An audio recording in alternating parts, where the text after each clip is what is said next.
சீதையின் பேஸ்புக்கில் மயங்கியவன் தான் ராவணன்.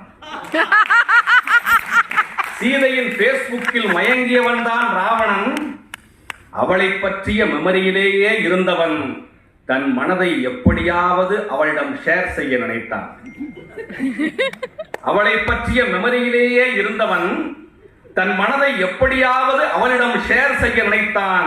ஆனால் சீதையோ தன் கற்பு என்னும் ப்ரொஃபைலை லாக் செய்தே வைத்திருந்தாள். ஸ்டேட்டஸ் இழந்து விடுவாய் அண்ணா என்று எச்சரித்தான் விபீடன். ஸ்டேட்டஸ் இழந்து விடுவாய் என்று எச்சரித்தான் விபீடனன்.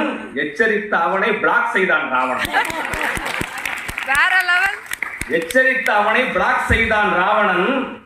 அவனோ அங்கிருந்து லெப்ட் ஆகி ஃப்ரெண்ட் ரிக்வெஸ்ட் கொடுத்து ராமனோடு சேர்ந்து கொண்டான்.